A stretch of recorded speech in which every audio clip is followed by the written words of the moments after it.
Welcome to a Trucker's Mind podcast. I'm Eddie McGee. It's your boy K Fings. And we're back, man. Episode 271. Yes, sir. First of all, let's get right into it. Special shout out to the class of 2023. Everybody's graduating. This is graduation season. Yeah. All right. Mm-hmm. So I'll say this. It's also ironic that it's 2023 and I graduated in 2003, which would make this my 20th high school reunion, man. It's fucking crazy. Yeah. When you're in high school, you never think, you don't have the foresight to say, hey, in 20 years, I'm going to be a truck driver with a podcast, because podcasts didn't even exist back then. Mm-hmm. Crazy, right? Mm-hmm. It's wild. I was at work the other day thinking like, yo, I never in a million years would think I would be driving a fucking truck. Yeah, time be flying, bro. Shit's crazy, man. Yeah, it's crazy. I mean, my niece just graduated middle school this past last Thursday, and just to think, like, dang, like you see somebody literally being born, like the first day they're born. Yeah. You know, all the way up until they graduated middle school. It's a trip. Yeah. That's a trip. It's like literally when I first met your brother, my best friend now of 23 years. Mm-hmm. And it's crazy because I remember when your little sister was a fucking infant and she's a grown woman. That shit is wild to me. Yeah. Sometimes I just bug out. I was telling Desmond, I was like, bro, it's crazy. Like I seen freaking Kenaya and it's like she was like literally in a stroller. Mm-hmm. Like, wow, that's so fucking wild. Yeah. But I'll say this though, man. Class of 2023, be productive. Okay? That's all I can tell you. Use condoms, be productive. Okay? Don't party too much because it's literally, how do I say this? I can't even tell you not to party too much. You're going to have to figure this stuff out on your own.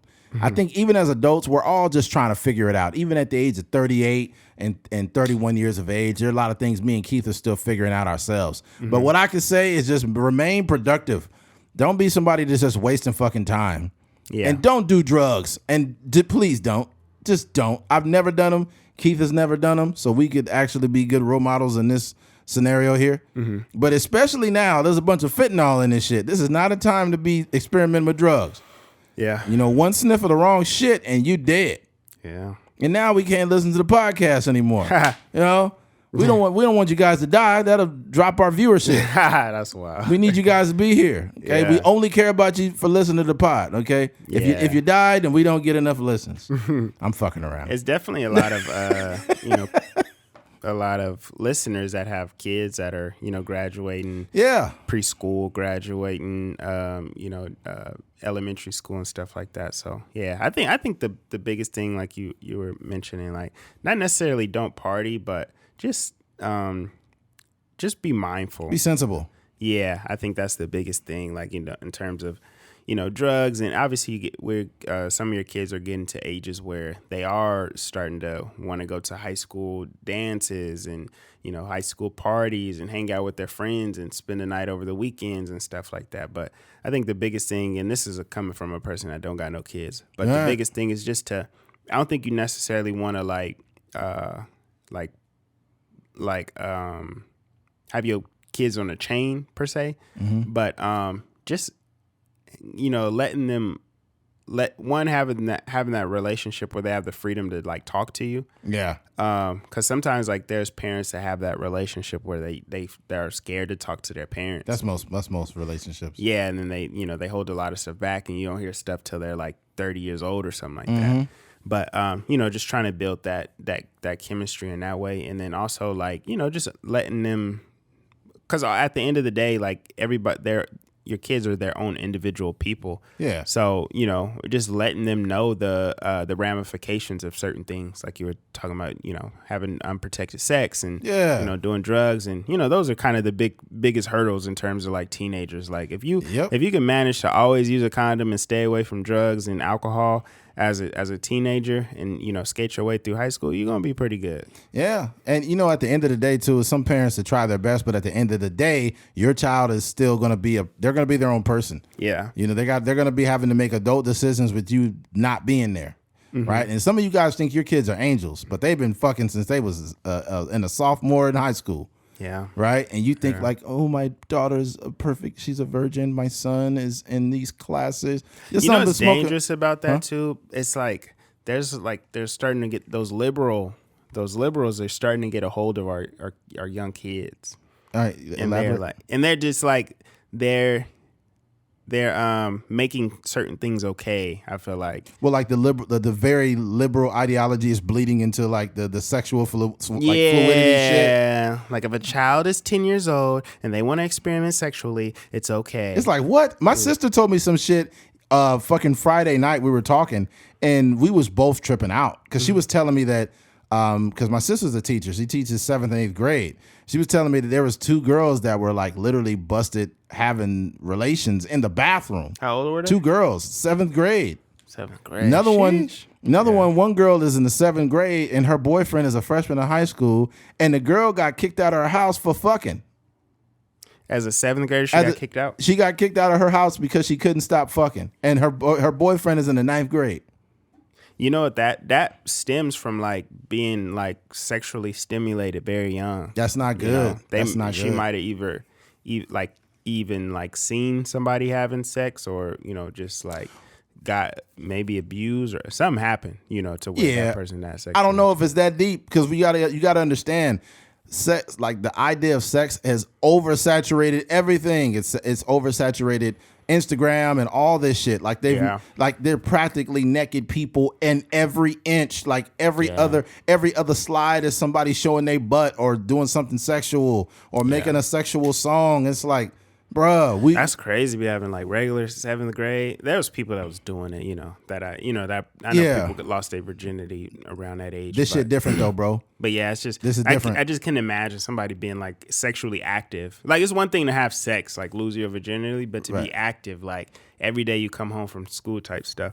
And then kids be so young, they don't even know. Like they be too dumb to like, most parents don't have the wherewithal to like get their kids condoms that young. So a lot of these kids is having raw sex and all kind of stuff. Man, the fucked up thing too, my sister was telling me like this shit is really different. Like it's a trans kid at their school. God damn. 8th grader, trans. Yeah, it's things too. Like my girl is telling me there was a kid. She teaches 3rd grade. Like there's a kid that already started their period.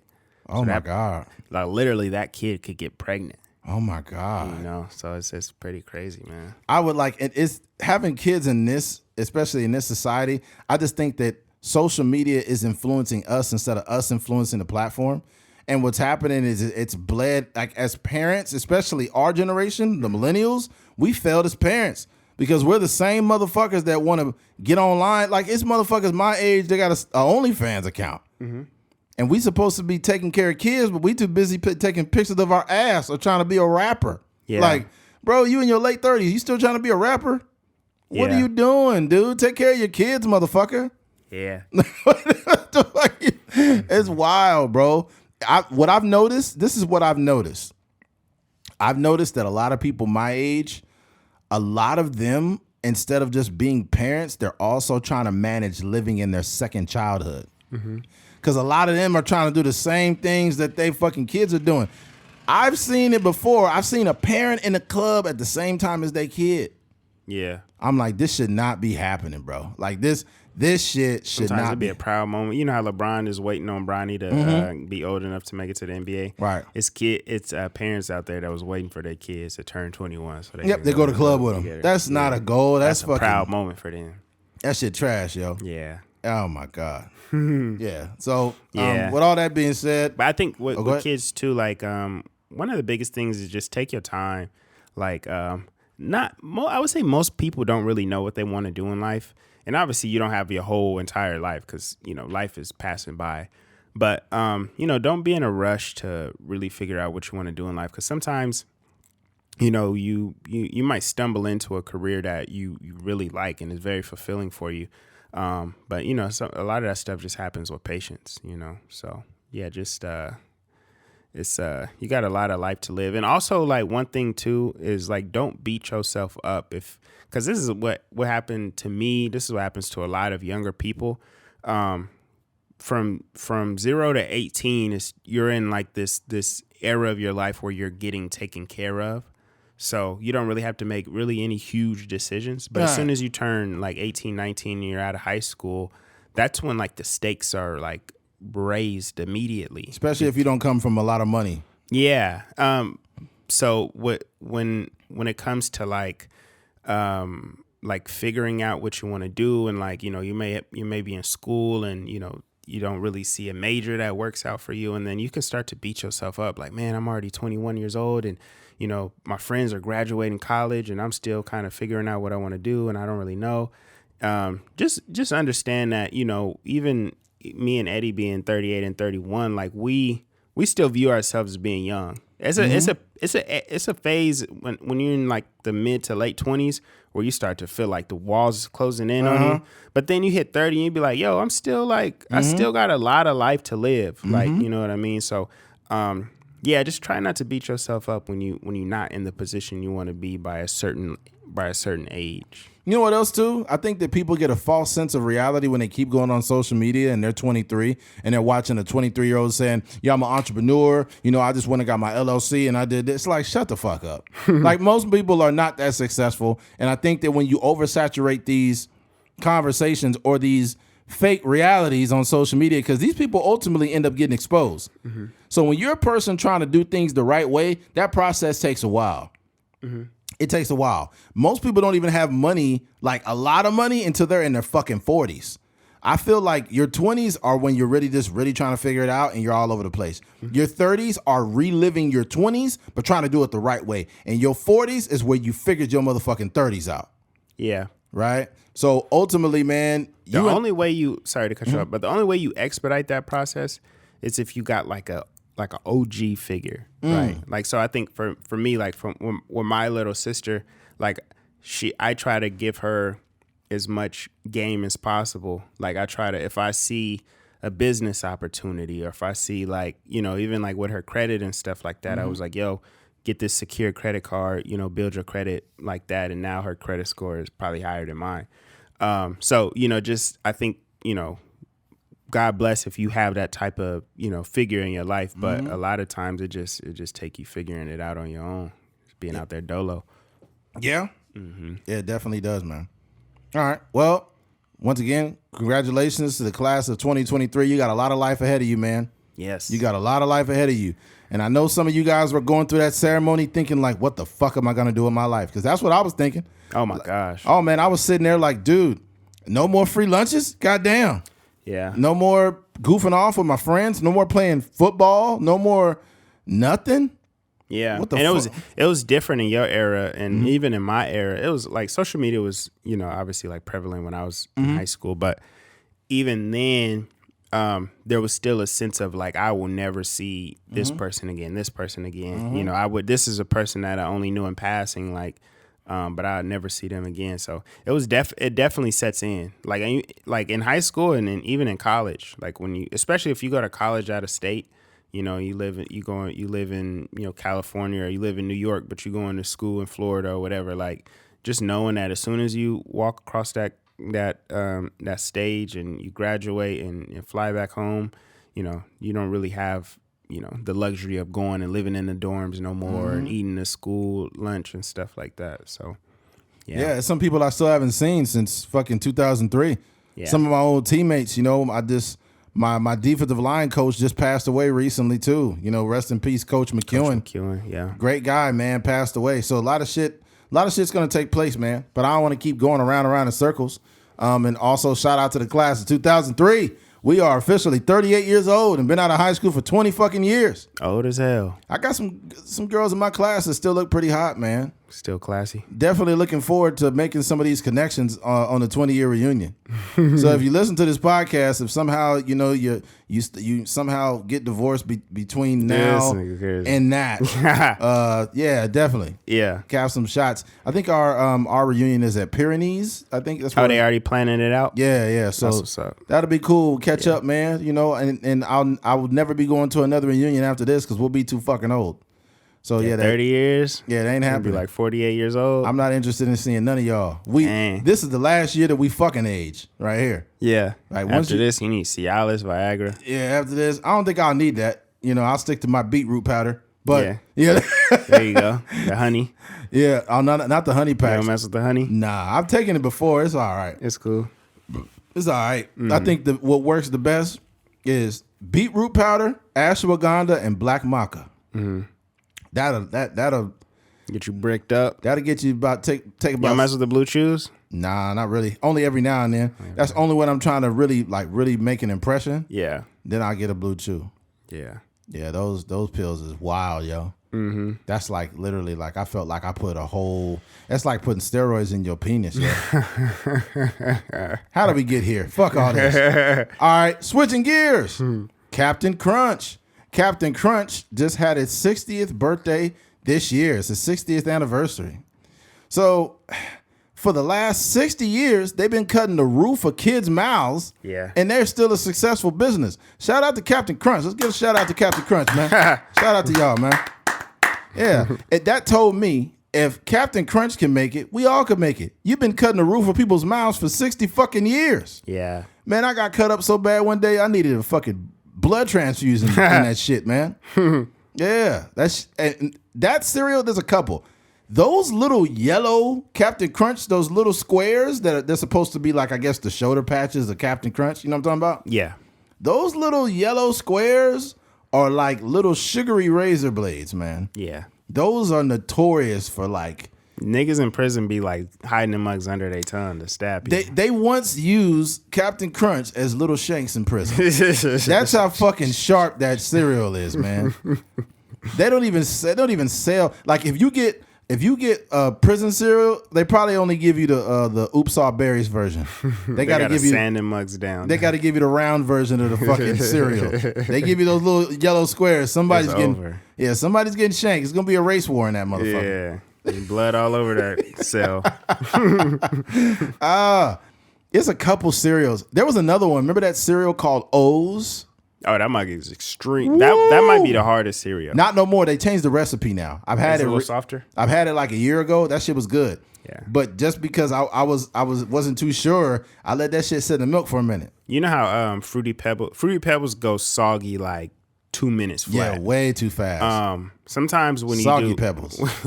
when you do O's or when you do Captain Crunch, you could like map your day out a little, like map your morning out a little bit. Like you can, if you are like say you're getting ready for some type of corporate job or something. Right. Go in the kitchen, pour your cereal, pour your milk over it.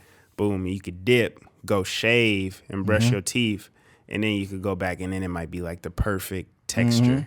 Because if you try to eat it before then, you're gonna be cutting the roof of your mouth. Oh, you're gonna fuck yourself up, man. Yeah. Yeah, you eat one of those bowls of cereal too quick, you might have to call the ambulance. They gonna put you on a stretcher.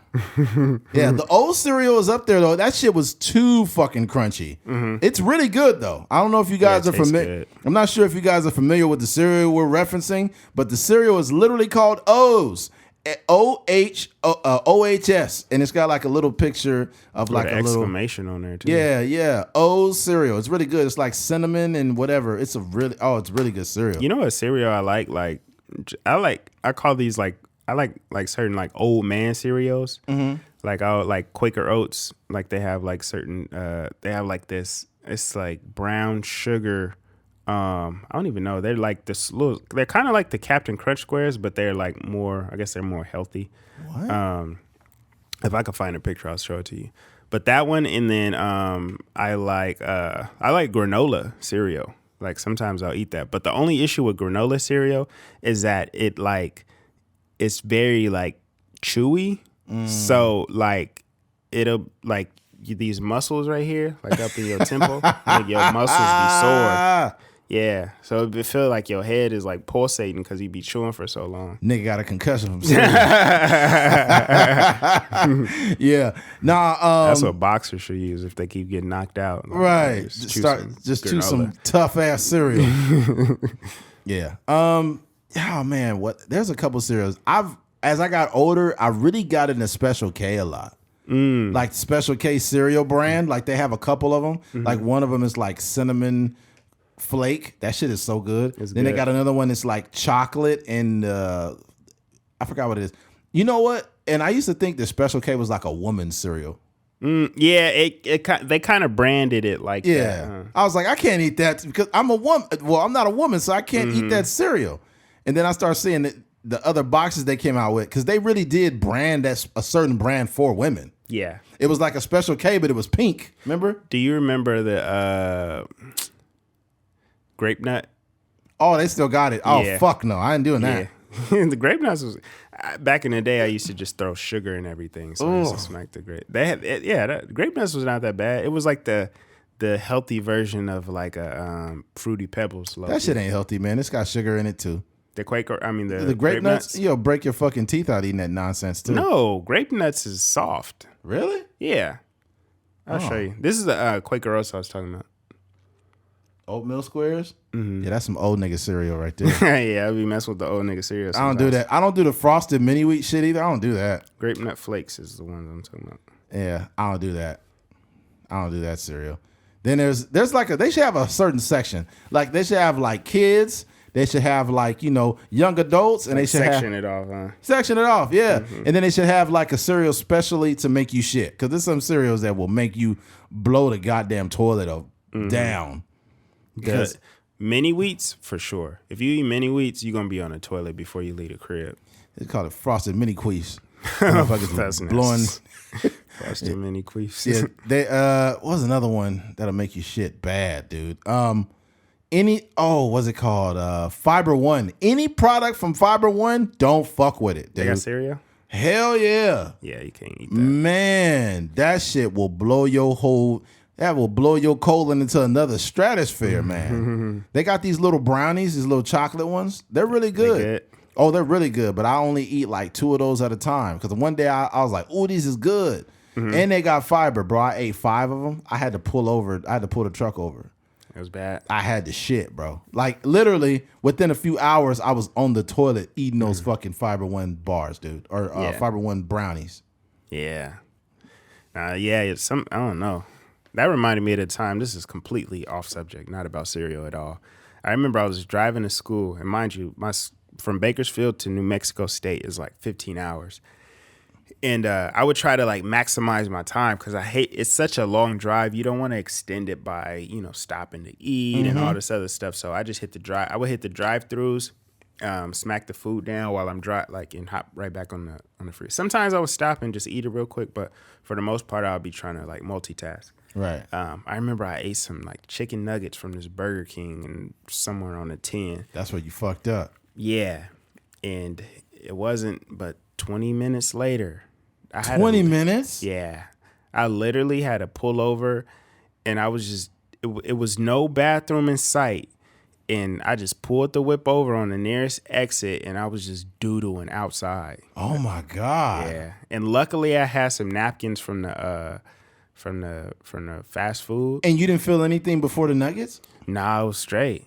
Oh, it was my literally God. like I ate those 15, 20 minutes later. I was like, and then I just pulled over and it was a crazy blowout. I wonder what the soundtrack to your colon was when you ate that food.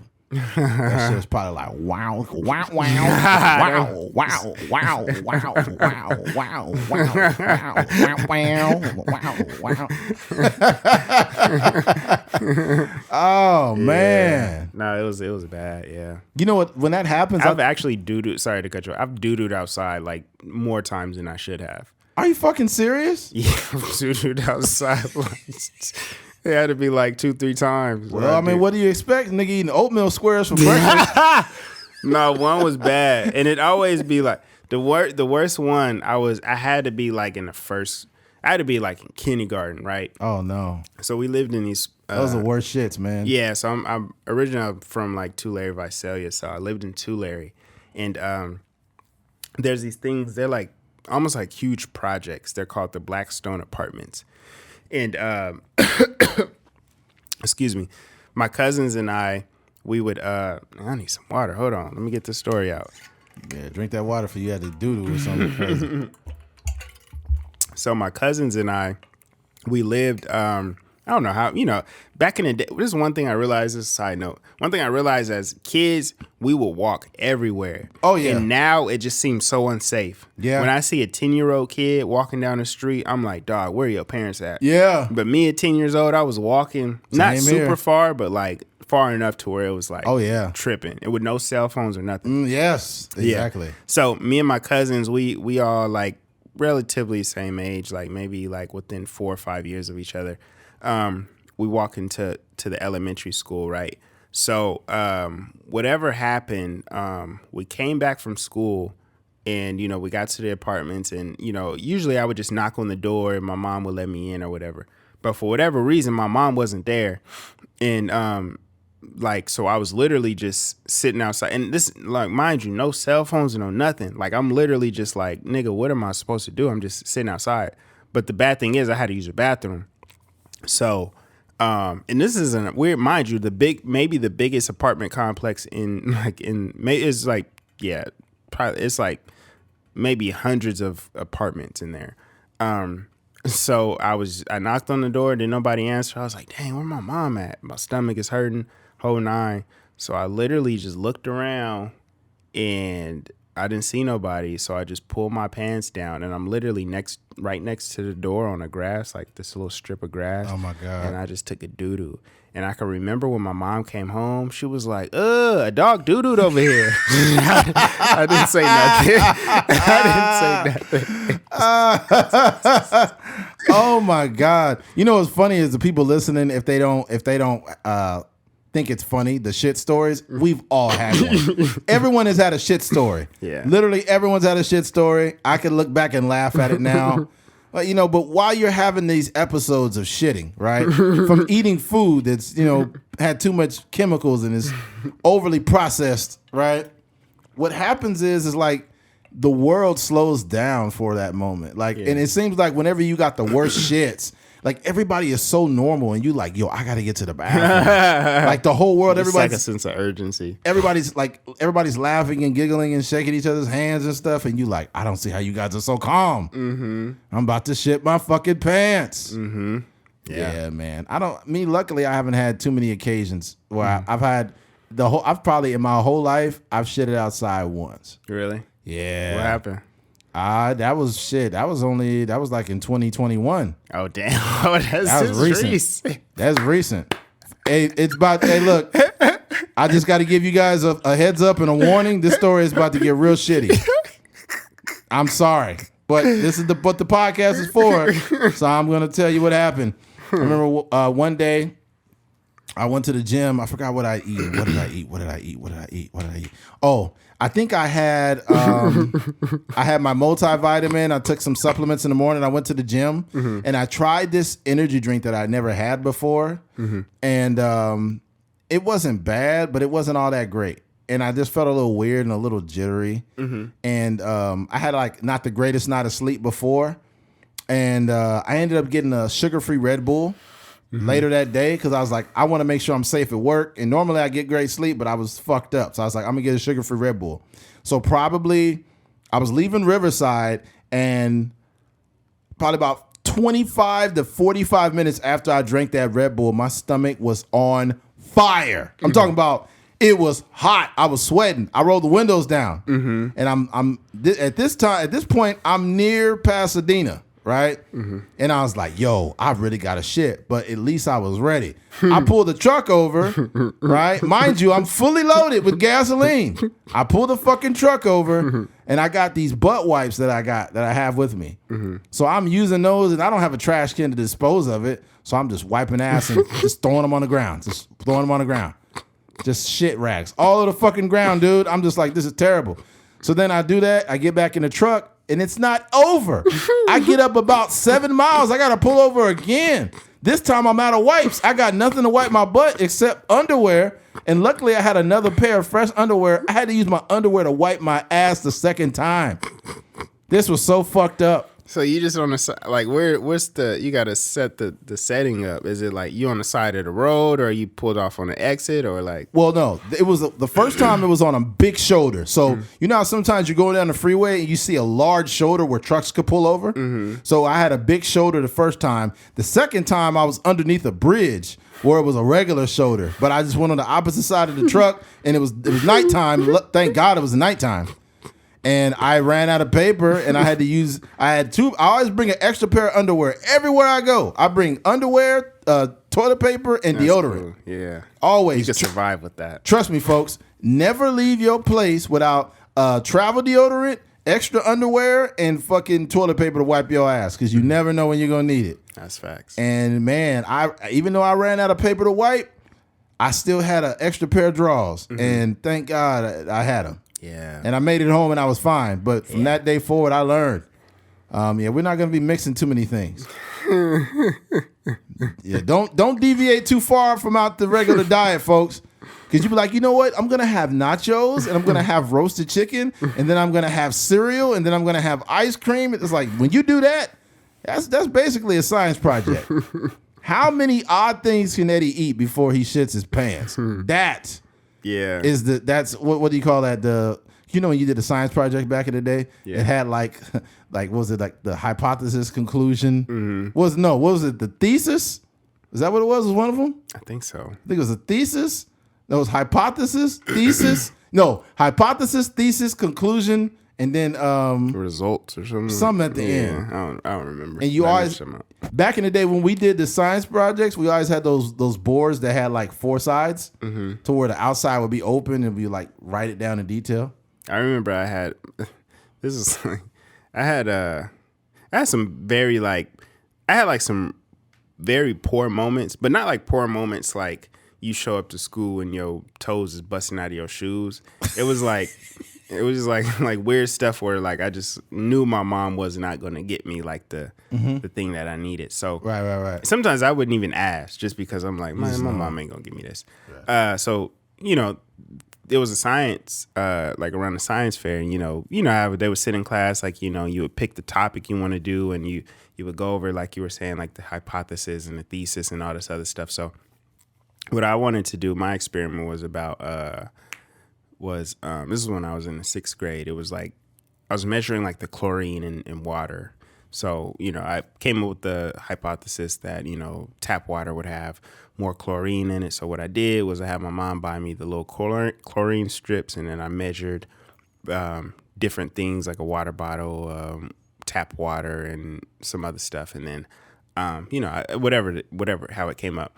But instead of having like the 3-fold, like the bifold little thing, the cardboard or whatever, what they did at the school is, if you couldn't afford to get, the little cardboard joint, they would did like the poster, the car wash little poster boards. Yeah. So what they would do is they would put 3 of those things together, and then they would just tape the folds together. So I had like a discolored orange and then lime green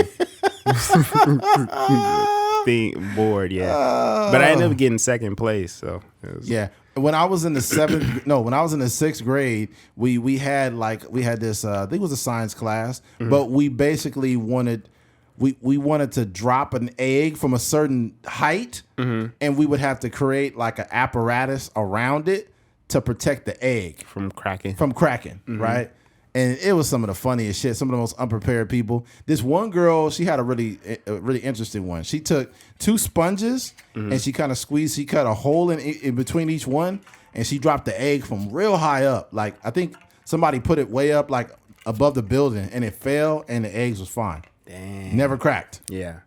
Man, this one dude. We had a nigga that wrapped the egg up in duct tape and just dropped it. That nigga's an idiot. He just was poor, man. When you pour, you can't really be that original when you pour. You just do poor shit. You do the egg cracked through the goddamn duct tape. I'm like, God damn. Somebody took their shoe, put an egg in it. Now the egg busted all in the shoe. Oh my God, bro. That shit was wild. He put it in a shoe. Yeah, put it in a shoe and dropped it. Because he's like, He took his shoe off. He's standing there with one shoe, egg busting the goddamn shoe. Kids be stupid. They be so dumb. You know what's funny? Back in the day, like the information of a fight would travel so fast when you was in school. I remember I got in a fight with this dude and I beat him up, and I was low key scared of this dude. But I got in a fight and I beat him up, and then we went to the office, and the next day everybody knew about it. I'm talking about this before social media, everything. Yeah. And it's like, Eddie beat up such and such. I'm Yeah, like, where we try. You know, that's so crazy that how fast information used to travel outside of social media. Like, kids is bad. yeah, it was a little longer, but I still think it was, you know, pretty fast as far as like how fast news travel. That's a trip, man. Yeah, man. I know. Good times. We got all this from cereal. Maybe I guess we were kind of in alignment because you know, kids, cereal, things of that nature. Yeah. Yeah. I don't know. What's your favorite cereal? You know, because I'm curious to know. Man, I don't know if I have a favorite, but it kind of depends on the vibe for me. But I like I think I like Cookie Crisp. That's kind of lame. I mess with the Cookie Crisp, and then it's also the I think it's the peanut butter crunch. Oh, the peanut butter crunch. Peanut is butter lit. crunch is good. It don't cut the roof of your mouth that bad. Yeah. Yeah. Those are my go-tos. Yeah. It might be some couple other ones in there, but those might be my favorite. What about you? For me, it's Golden Grams definitely up there. Golden Grams is good. Golden Grams up there. With real honey too. Yeah, I fuck with Golden Grams. I fuck with Pops. Pops is good. Yeah. I fuck with Honeycomb. Honeycomb is good. I fuck with Honey Bunches of Oats. That's a grown man cereal. You like honey. It sounds like you like a lot of honey. Yeah, I guess all these cereals got honey in them, don't they? Mm-hmm. I'm a honey. I don't know about Pops. I don't know what's in there. Yeah, it's honey. It's a honey alternative in that motherfucker. I like saturated honey. Yeah, that's molasses junior. Kix is good. Kix is like, it's not super sweet, but it's like it's just sweet enough. Honey Kicks is fire. I don't know if I've ever Yeah, had Honey those. Kicks, bro. They bomb. Honey Kicks. If somebody's on Wick, they get them giant boxes of Kicks. You seen them? That shit look like a weapon, bro. It's a big ass box of cereal, a big wide box. You know what's crazy? They don't really have like the normal size boxes of cereal no more. What do you mean? A lot of the, like when you go to Walmart, it's big old family size, or it's like one size that's a little bit smaller.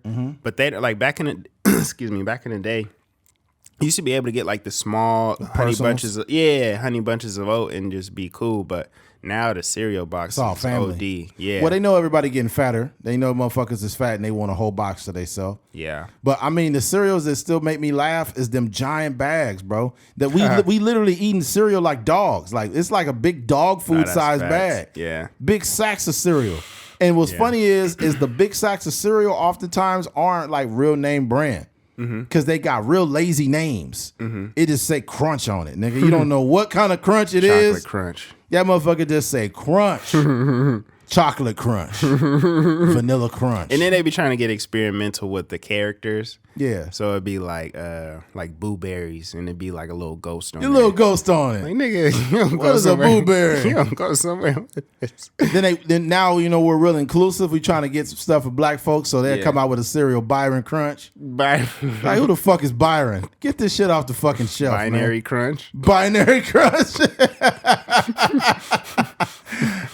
Trans Crunch. Trans Crunch. It's just a bunch of different fucking shapes. You don't know what it is. That is crazy. Oh, trans O's. Trans O's. Oh, Golden man. Trans.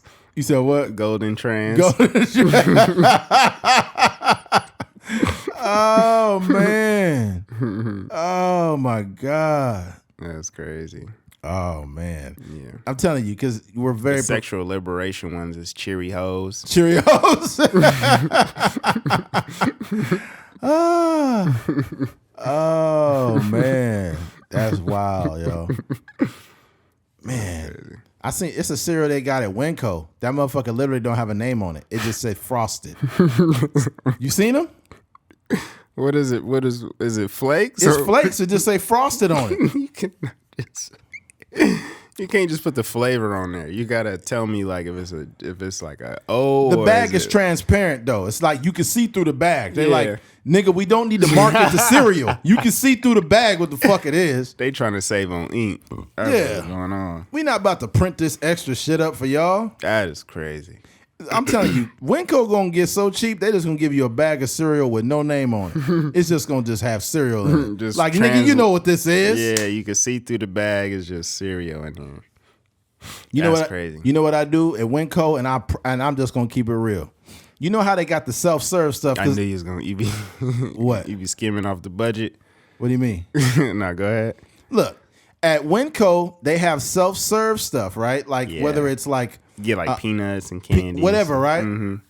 If you want to save money, just put the wrong code in. That's what I'm saying. That's what you gotta do. Like, I went to get some honey peanut butter. Yeah. And the regular peanut butter price was like significantly cheaper. Mm-hmm. So I just used that code. Mm-hmm. It's like, look, I've been coming here to Winco for years. Y'all owe me this. Man. Like, I'm gonna go ahead and put the fake. No, y'all wild for trusting us as human beings to, to actually put the right codes in. They got wholesale cereal back there too, where you literally can get like a big fucking bag. Mm-hmm. They look like a sleeping bag, and you just fill it up with cereal. Yeah, it might be cheaper, huh? Probably, but it's like unless you got if you got a big family, I get then do it. But if you just it's like it's you and your girl, nigga, don't do that shit. Yeah. By the time y'all finish that bag off, y'all gonna be full-fledged diabetics.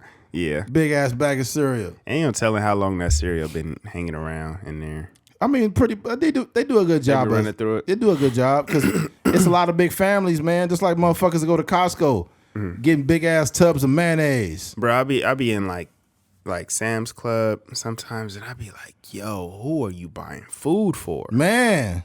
And it be like some of it be businesses, right? Like you be having people that have like restaurants, and they'll go in there and get big old pallets of fries and meat and stuff like that. But sometimes it be like the type of food that be on the thing.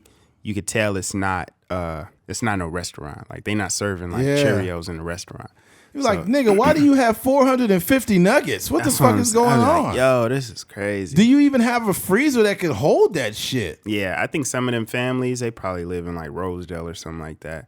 They be having like 2 freezers and stuff like that. Yeah, they must. Deep freezer where they holding everything in there. God damn. But yeah, I don't know. I some people do like shop, like they only shop at Sam's Club, Costco, like the wholesale stores. And I'm just like, yo, like how much, you must got like 3, 4, 5 kids. Like that's the only way it makes sense. Yeah, that's the only way. Mm-hmm. That's the only way. Yeah. Yeah. But yeah, moving right along from the cereal conversation, switching gears. A man lost his arm while trying to urinate in Florida. I mean, if we really looked at the storylines that come out of Florida, we can have a conversation every week about some shit that happened there. Florida man loses arm in attack from 10-foot alligator. A trip to the bathroom left the Florida man without an arm on Saturday night. Jordan Rivera, 23, at Bandito's Bar in Port Charlotte, Florida, late Saturday night, deterred by the long line from the bathroom. Rivera told ABC affiliate that he decided to venture to the nearby pond instead. I just saw the lake, just going to go over there and take a little pee or whatnot. He said something happened where I either tripped and ended up in the water, and that's literally the last thing I remember. Unfortunately, the pond near where Rivera fell was also inhabited by a 10-foot alligator. God Jesus dang. Fucking Christ. All right, this as tall as a basketball. That's one of them CGI alligators. According to the Florida Fish and Wildlife Conservation Commission, Rivera does not recall the next series of events that brought him to the local hospital. But he was missing his right arm when he woke up. God damn. That's sad. Man, that alligator was greedy. Officials as well as first responders from Charlotte County Sheriff's office, and EMS responded to a report early Sunday morning of a man suffering significant injuries after being bitten by an alligator. Of course, motherfucker, it was an alligator that bit him. Yeah. He lost his arm. Yeah, that's pretty significant, sir. You know, the saddest part about this whole situation, he gonna have to jack off with his left hand now. That sucks. Yeah. It's gonna feel like a stranger's doing it. Yeah. No rhythm. It's like, man, Yeah. you're gonna have to learn to be ambidextrous. Yeah. Dang. You're gonna have to learn to write with your left hand and all kind of stuff. Yeah, and he was really cool about it. He was like, you know what? Look, I'm not gonna complain. It was just an arm. I'm like, nigga, no. That's wild. That's a big deal. Imagine if you lost your leg while you was doo-dooing out there. That's fucked up. But I think it's deeper than this. I'll be honest and I'll say this. I think that alcohol lowers your inhibitions. I don't know how much alcohol had to do with this, but he was at a bar. So folks, whenever you're drinking alcohol, you need to understand that it lowers your inhibitions so much that maybe if you were single, you would have caught that there was an alligator out there near you. Or, Sober. Yeah, if you were sober, you would have caught that there was an alligator out there, or you would have not slipped because you would have not been tripping over yourself because you would have not been inebriated. Yeah. Right. So public and here's the thing: any intoxication is bad because if you're either drunk or you're hungover, it's your body telling you that hey, you're fucking your body up, right? But if you're gonna be inebriated, at least do it at home where you won't get bit by a fucking alligator. Okay, you'll get bit by a woman, but you won't get bit by an alligator. Yeah, Yeah. This is kind of like when I hear stories like this, I just think of natural selection. it's fucked It's up. just like these you know, like the show 1,000 Ways to Die. This is kind of a different conversation, but I was listening to Undisputed, the podcast, and they had the Charlo brothers on there, the boxers, and I was thinking, just thinking about how the world used to be prior to like mental health, doctors and stuff. Like, you know, it really would be a thing where like if you were able to survive, like that means you had good genes and you more likely to, procreate, and you could pass on your genetics of being strong and strong immune system and all these other things. But I was wondering like, or pondering the idea of like, where did mental health fit into that thing? Like the caveman that was able to navigate like all the stresses and stuff like that. How would that affect like natural selection in a way? And I don't really have an answer, but I was just thinking about that because that's such a huge topic now. And we have so many like therapists and stuff like that. So I don't know. I just thought I had. Ultimately, man, you need to not be in scenarios where you are around a bunch of other inebriated people who also don't have the best judgment. And being in these types of situations, anything can happen.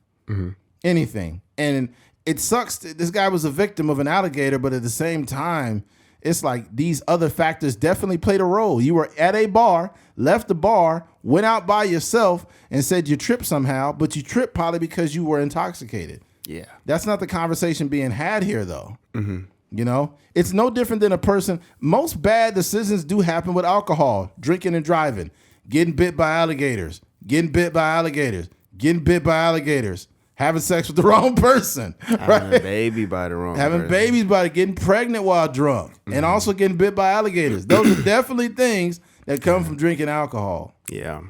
So it's like, man, you can't win. I've never heard a person say that alcohol made me a better person. Not one.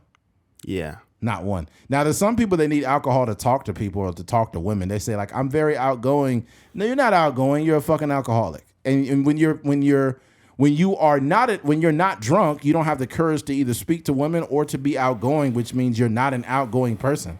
Yeah. Like the only real challenge, the biggest and most realistic challenge is when you are completely sober. How can you interact with people? That's a challenge. That's like a challenge for a lot of people. Like Yes. the people some people don't dance. They're like, we've had parties, like family parties and stuff, and some people don't even dance like unless they got alcohol in That's their system. crazy. That's crazy. I would not. I don't drink at all, so I don't really have the experience of like what that looks like. But I just wouldn't want to have like a stimulus to make me do something. No. You know what I mean? Like, there was certain people like, we'd be at parties and stuff like that, and he'd be like, yo, man, like, I want to talk to these females. I got to take a shot first. Or, It's like, oh my God. like, I just dang, you want to be, you want to live a life to where you always need the liquid courage to make them, to talk to a female, to get up and dance, to be outgoing, to talk to people. Like, Yeah. I don't get it. And we talked about this on a podcast a long time ago about the study that showed how many women have drunk sex, and it was a wild number. Yeah. It was a Like, lot all of women, the time. all huh? the time having Yeah. drunk sex. And here, the scary thing about it is I don't want to be with the woman who's intoxicated. I just don't. I swear to God, I've had multiple occasions where a chick will hit me up like, hey, I want to come over tonight. I'm so fucked up. I'm like, hey, no, it's all good. They're like, what do you mean? I'm like, or I'll just lie like, oh, I'm not home yet, or I'm busy, or I'm at work. Yeah. I don't want a drunk woman over my house. Like, if you feel that you need to get drunk to fuck me, stay where you're at. Yeah. Stay where you're at. I don't want a drunk woman over my house. I don't. I do not want you here. I hear you. She'll be like, oh, my friend's going to drop me off. I'm just like, nah. Yeah. And then what kind of friend do you have? Yeah. Like, Then she got to stay there. Yeah, then you got to stay at my house. Yeah. What It if might be the most terrible experience. You got to go. Yeah, that's ridiculous. Because some women, when some women are under the influence of alcohol, they could like be like halfway like horny and then not horny again. Like they suck your dick for 5 minutes and like, I just want to go to bed.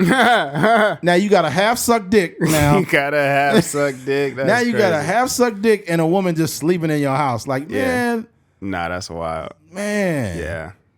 Like, yeah, that don't work. I would get her address and call her a Uber to leave. And I'd pay for the Uber. Nah, you don't want to do that because then you get a bad rating. What do you mean? I think I don't know if this is actual my experience, but I have heard about like other people. But back in the day, I would like, there was a girl that I was like hanging out with, and I would like get her an Uber like to come to like hang out with me or whatever. And now I can't use the Uber app at all. What? Yeah, so I think what might have No. happened is I don't know what she was doing, or if the dude like drivers left me a bad rating. I don't know what was going on. It was but affiliated with that account. yeah, but I think that's part of the reason why I just tried to use it one day because I was shooting like this wedding and I was trying to catch an Uber to the house. And it just it won't even let me log in. Oh my And, God, dude. So I say that to say like sometimes it's dangerous to like let other people ride, like pay for an Uber for other people. They could sabotage your fucking account.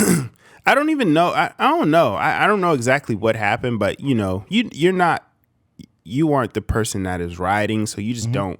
You're not necessarily responsible for. Oh my what's going God, on. man. Yeah. So yeah. That's terrible. I don't know if that's the real reason, but that's what the conclusion I came to. Wow. That's, oh man. Yeah.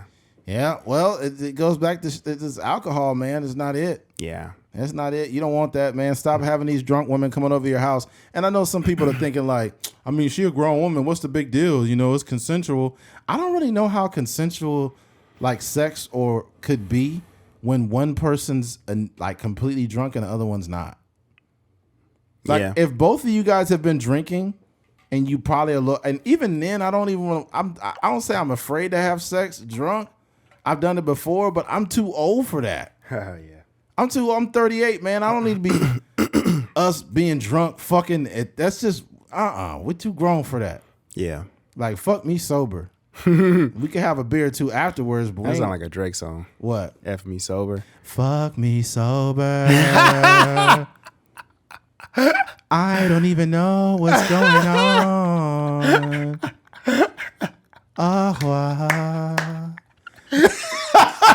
Drake is so crazy. Drake would make a song like that. He would make that. He would make that. It'd be a slap too. He totally would make that song. Drake is the only person that can stop people from drinking alcohol. He totally could. If he made that song, yeah. He have a whole example. You came over my house. It was 1. You left at 3. Now I'm left with the regrets that you put in my life. I wanted to make you my wife, but I could never see you the same way before you came over my house. Motherfucking 21 Savage jump on. Yeah. 21.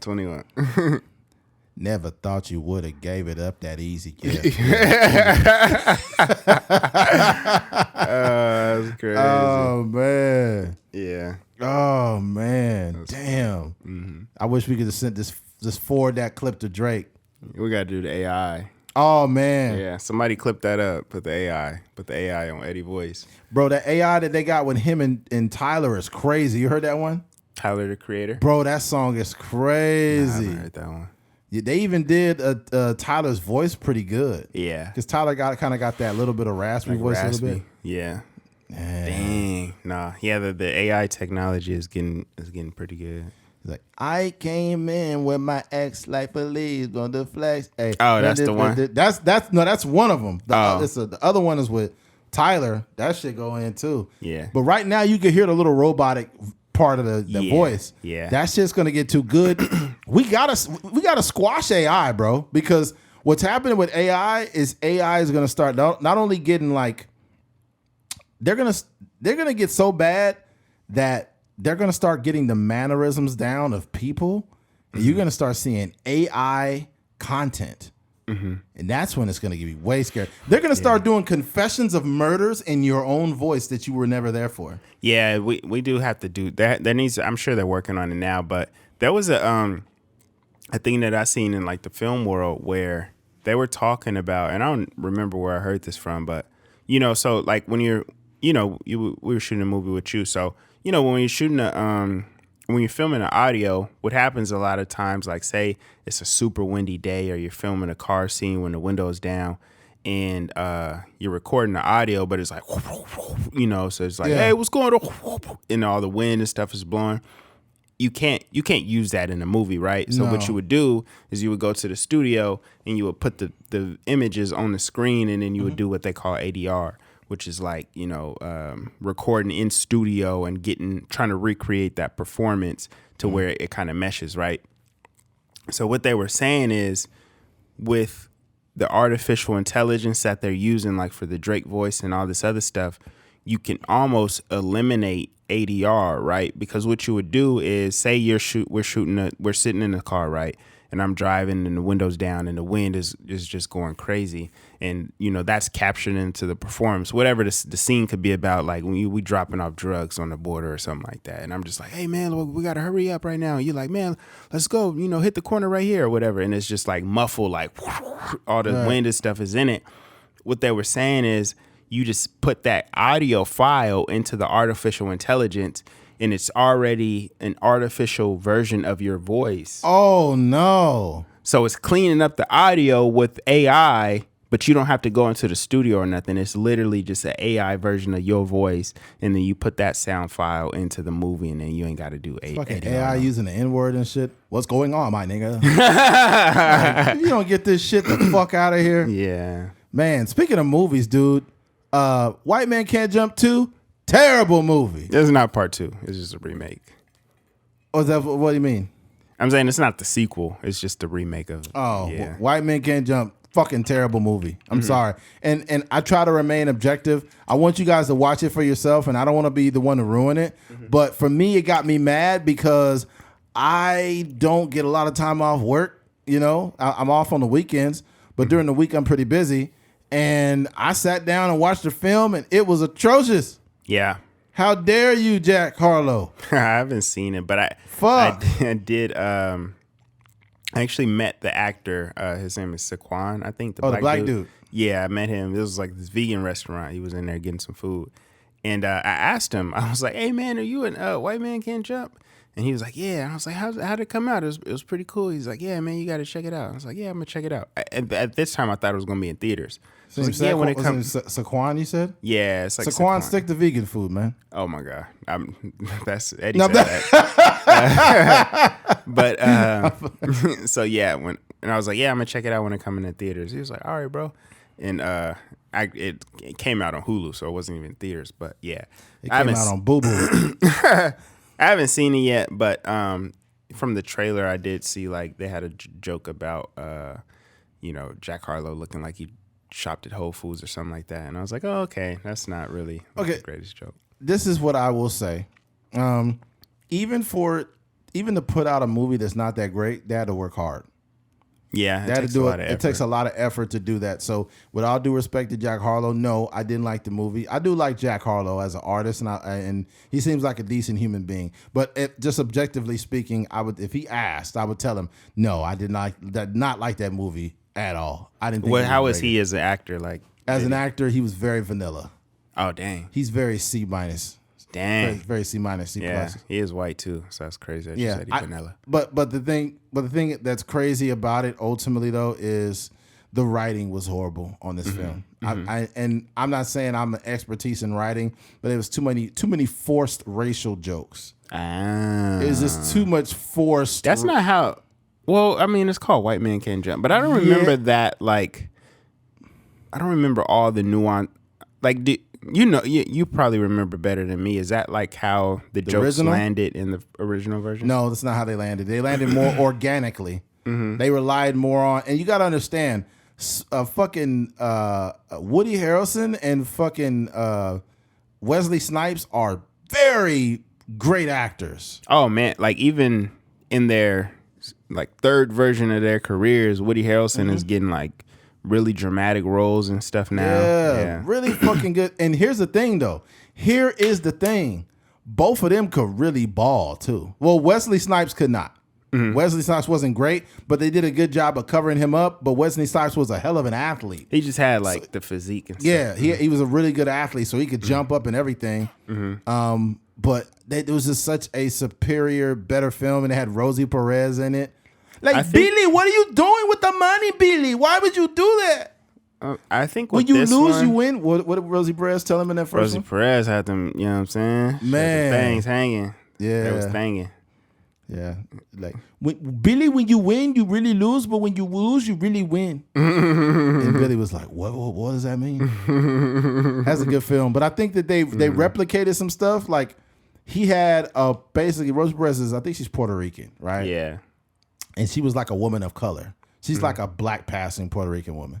And then they pretty much did the same thing with Jack Harlow in this movie. His girlfriend was like black, but she was something else too. So I think they kind of stuck to that. And then they kind of gave him the same dress code the same type of clothes that you would see in the original movie. And I'm like, this is not good. Yeah. And I'm not going to give away too much, but there's a scene in the original film, and in this one, they try to replicate it, and it just completely... It didn't work. It bombed bad, dude. It bombed. It bombed so bad. Yeah. It's, when I look at the, the new version, you know, one of the writers on there is Kenya Barris, and, you know... That was terrible writing, Kenya. We all know him from, like, you know, Blackish and all these other shows. Blackish is good. I like that. I think, I don't know, man. I'm a fan of his work, so I don't want to. And I'm also a filmmaker, so I don't like to say negative things about like certain people that I actually look up to. But sometimes it doesn't always work, and I think that I think the interesting thing for me when I look at the guy, his name is like Cal Maddock or something. He's a music video guy. I think he directed Old Town Road by what's the dude's name? The gay dude. Oh, Lil Nas? Yeah, Lil Nas X. He directed that music video, and then I think he got like a bunch of opportunities. I think he did the new House Party. Oh God. And then he did this movie. But there's always been and this is from a filmmaker's perspective, there's always been a huge despair, or there's been like reservations for music video directors coming into the film world, because as filmmakers, narrative, at least, there's like a science, that like a storytelling aspect that, music, there's not really much storytelling in music videos. A lot of times music videos is just a bunch of cool scenes, cool shots, cool events that, they just put together. But, when it comes to like, music video taking on like doing narrative stuff, it just generally doesn't land. And, I think that's because that's 2 bad movies in a row. And I'm not saying bad movies from my opinion. I'm just talking about like what the Rotten Tomato is saying, you know. Yeah. Let's just be clear when we say this. I think that a lot of art is subjective, first and foremost. There's going to be somebody that loves it, just like they love those fucking Fast and Furious movies. And I heard something from Ludacris recently where he said, everybody want to know why we hate making these movies, man. If you put in this many millions into a movie and it makes you this much, and it makes $1 billion. and it makes $1 billion, why you gonna stop making the movie? But here's the problem with that. Is like you literally, it's not art anymore. It's just a business. Mm-hmm. That's the problem. I think that when people find a babysitter and people leave their home to watch a film, you're robbing people because you're putting the lines are terrible. Mm-hmm. Like the lines are terrible. It's becoming more and more fictitious. These niggas was in outer space. Like, god damn. Stop making these fucking movies. And there's always a reference. Like, there's always a reference to Paul Walker, like, randomly in these films. The one dude was, like, low-key, I won't say he was pressing Vin Diesel, but he was kind of grilling him a little bit. Because Vin Diesel was like, yo, this is the finale. Like, this is the end of it. But they're like, dog, you're making 2 more movies. This is not the finale. But he's like, yeah, this is the beginning of the finale. And it was just kind of like... Vin Diesel don't talk like that. He's like, yeah, we got a lot going on. The movies are doing good. Like, nigga, they're going to have a spinoff. They're going to merge Fast and Furious and Riddick. Or is it Riddick? Chronicles of Riddick. Yeah, they're going to merge those movies. Yeah. Vin Diesel going to turn into Riddick in the middle of the goddamn film. Yeah. It's just, bro, when I think of good actors, I'm going to keep it real. I don't think of successful actors. I think of good actors. Like, yeah. I think of... they usually coincide, though. No, they don't.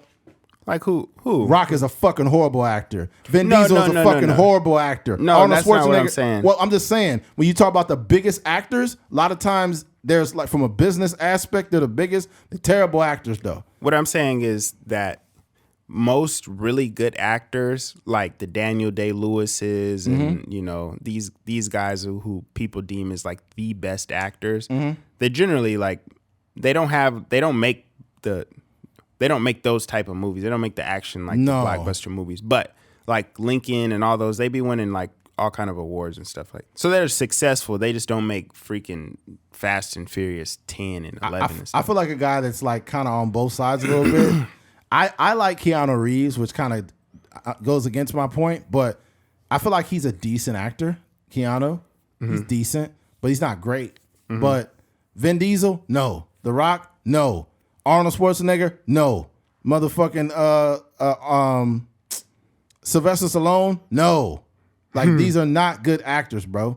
Like, when I think of actors, I think of the Michael B. Jordans. I think of freaking Tom Hanks. I think of Will Smith's a good actor to me too. I think of Joaquin Phoenix. I think of those guys. Joaquin Phoenix. I think of guys like that. I don't think of them like they're on the business end of acting. There's always been a business form of acting. And Arnold Schwarzenegger was in it with Terminator. And motherfucking John Cena, also not a good actor. Chuck Norris, also not a good actor. Like those movies that came out, The Expendables, terrible fucking movies. Awful CGI. Yeah. They spent money on, the budget all went to spending money on the actors. Because the movie was trash. Yeah. Oh my God, it was terrible. Yeah. Yeah, and look, like I said, it's subjective. But me, I get tired sometimes of not saying what I feel. Yeah. And I don't want to shit on art, like I said before, because making anything, I've been involved in some short films, and it's a long motherfucking process. Yeah. I think for me, like, it's great that you are, being more honest about your opinions about some of these movies and stuff, because there's a lot of terrible product that comes out, right? And it's unfortunate. And I think just from me talking to different people in the industry, you realize that Hollywood doesn't want to take chances on things, because it is a business, and that's like the most honest like artistic integrity that you'll get is probably the short film on YouTube. You know what I mean? The film, the short that's in the film festival that, you know, somebody just got a bunch of their friends and they wrote the script and then they shot it in their hometown. Like that's where you're going to get the truest version of like art. Yeah. When there's money involved, it's just the nature of it, you know, like there's going to be, there's intellectual property for a reason, right? Like when I go, you know, visit my brother and my nieces and nephews are over there running around and they have like Sonic the Hedgehog and they have Little Mermaid toys and Mario toys. All that is IP that they're going to keep recycling because it makes money, you know? And I think that's just a part of the game. But there's also like, you know, really creative and talented people out there that don't really get an opportunity because they keep making White Man Can't Jump reboots. Oh my God. And stuff. And you know, there's people, I think that it's important even for the people to stand, like Kenya Barris, like, you know, he's a person that, you know, created a whole like genre of like black entertainment, you know, like this new version of black entertainment. And I think, you know, it's important for those people to like stand on something, like, you know, to say like, hey, we're not doing these reboots. I'm gonna create something from, you know, from the ground up. But this is what I say when it comes to any form of film nowadays. It's just replicated bullshit. And I feel like the business aspect has taken over art. It's annoying. Everything's a reloop. John Wick, reloop. It's just sequels after sequel. Four of those Transformers, same shit. Marvel, same shit. Fast and Furious, same shit. It goes on and on. Even Creed, I like Creed, but man, come on. This is just basically Rocky Jr. I think if they did it out of all the reboots or spinoffs, I think that was like the most like original way that Creed? You could do, you know, that version of it. Because a lot of it is literally like the same movie over. At least they were, you know, able to like create a world outside of like Rocky that, you know, is like semi-interesting. I still haven't seen Creed yet. The new one is pretty good. But so in this new one, what's his name? The Jonathan Majors. In this Jonathan Majors, after he fights I already know. Freaking Michael B. Jordan, does he also fight that girl for the championship?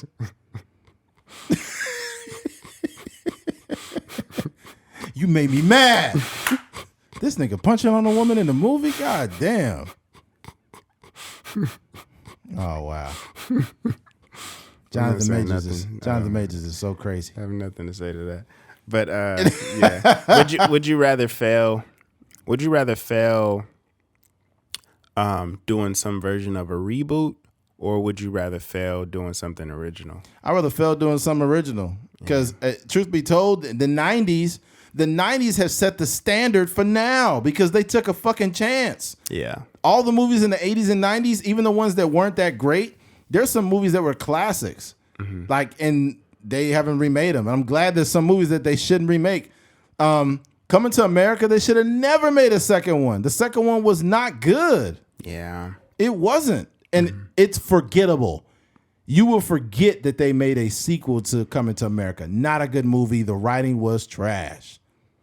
Yeah, they shouldn't have touched it. You know what? It's crazy because like when you watch some of the original ones, White Man Can't Jump and the original Coming to America, it just seems like the dialogue is like very fresh. Yes. Like the comedy is like, it just seems like very fresh. And when you watch some of these other, like the reboots, they start to seem like forced. Like they're trying to be funny. That's what I'm saying. That's what I call from White Man Can't Jump, the second one. Fucking terrible. And I know inauthentic. I know what it feels like to write like that because you're trying to like, you're like trying to write the funny in there instead of like kind of letting it unfold. You're coercing the audience to laugh, and it's not coming in a good way. Now there was some parts of that movie were fucking hilarious. White Man Can't Jump, the new one. I was like, oh fuck! I was waiting for the movie to like be good, and like it never happened. And what happens too is sometimes like one thing that people forget in terms of writing like comedy or action or whatever. At the end of the day. Funny is subjective, scary is subjective, like thrilling is subjective. But at the end of the day, what you want to hang your hat on is the story. Yeah. You want to be able to say like, oh, that wasn't that funny, but it was a good story, you know? Like, and that's kind of like what the older, like the Coming to Americas and all those other movies they had. And you can even tell by the scores on Rotten Tomato and stuff. When you look at some of the older movies, it may be like a classic. And you'd be like, dang, that was a classic. I don't even know why they would remake that. But it was like 70-some% on Rotten Tomato. Like the critics liked it and the audience loved it type of thing. I think great writers have the ability to provoke the audience, and I feel like the actor sells it amazingly. Yeah. And like when I seen the Joker, oh my God, you can't tell me Joaquin Phoenix is not the best Joker ever. That dude is the best fucking Joker ever. Yeah. Like he sold that character and he embodied the prequel to why the Joker is who he is. And for the first time, he sold it so good that you felt empathy for him. That's when I was like, this is fucking great. Even though this is a sequel, whatever, it's not even a sequel. It's supposed to be a prequel. But that's what I'm saying. I feel like reboots are going to happen, right? And I am even a person that not necessarily want to do a reboot, but there's some intellectual property as far as like, I love Dragon Ball Z. That's my like goal one day is to make a Dragon Ball Z movie, right? But there is a right way. I think there's a right way to handle like the IP, because the IP is going to be around. You know what I mean? That's just what it is. Like, you know, it was inevitable that they're going to make another Mario movie, and now they're going to probably make a sequel to that version. But with the Joker, that was like an original. Like they did it somewhat in the cartoons, but that was an original take on the Joker, because we never really got an origin story from the Joker. And it was also a timepiece. You know, that movie takes place in like the 70s or something like that. Yeah. And you know what? I even mentioned like coming out with the sequel, because right now with the current landscape of America, I think a really good movie to come out as a sequel would be The Breakfast Club. The Breakfast Club came out in 1985, and that had Emilio Estevez and Molly Ringwald and a couple other really big names that were in that movie. And there was just a bunch of different teenagers that got put away in detention, and they all came from different backgrounds and things of that nature. But I feel like today will be a good time to remake this movie, just to add nuance to all the conversations that exist. Like they should have, like on that one, they had the girl that was like a goth, like weird girl, then they had the jock athlete, then the bad boy, and then like the rich uppity girl, and then the nerdy guy. Like they had all these different personalities. I think today you have one person that's like lesbian or gay, one person's trans, one person's liberal, one person's conservative, one or two people are black, whatever the case, and creating a melting pot of these kids and start telling the stories through those conversations. I feel like that would be a good movie to remake right now. And it would be an easy movie to remake. I really do. Yeah. It would just it would literally like speak through all the nuances of a conservative person or whatever. It's unfortunate that we would have to use teenagers, because back in those days, teenagers were never involved in political conversations. I just think that like now it's just such like I guess like a polarized thing now. Yeah. You know, the internet just brought everybody into conversation. They have literal debate teams of fucking politics in high school. Yeah. Like, what do you motherfuckers know about politics? You can't even vote. You can't even vote. You know, the only thing you voting on is we're eating pizza on Friday or not. That's facts. Now, back to that, what you were saying about Joaquin Phoenix. There's a moment in Joker where he's laugh. He's doing like that mad, like hysterical Crying, laugh. And then, like in a split second, he just goes from to a stale face, and I'm like, "Yo, that's like elite level acting." It's elite level acting. Because I've tried to do something like that where like I was messing around with like a little scene, and I'll try to like go from like crying to a straight face, and it's very difficult. So I could only imagine like it's difficult to sell. Yeah, Very difficult to sell. Yeah, so that's that's he's just like. I don't know. There's a few actors. It's almost like if you would equate it to like sometimes Jay-Z will hop on a feature and it's just like, yo, this nigga's like really good. Like he's really an amazing rapper. Yeah. And you know when you see the Daniel Day-Lewis's or the Joaquin Phoenixes of the world, and you're like, yeah, these are like, you know, untouchable. You know, whenever they get into a scene, whenever really they really get into their bag or they really find a movie that really speaks to them, they just go all the way in. I wonder if there's an element of pain involved in the acting, that there's like a layer of trauma that sells their acting more than them just acting. Because sometimes some people go through so much shit that when they do these roles, they sell it so good. You're like, yo, something might be wrong with this person. Like, I feel like Christian Bale is one of those guys. When you seen Christian Bale losing his mind when they did the behind the scenes shit, Yeah. he's like, what the fuck? What are you doing? I was Yeah. like, this guy's really crazy. Yeah, I think some people go too deep into certain roles. Yeah. Yeah, I think some people go a little bit too far as far as like, you know, that I think you can pull a performance without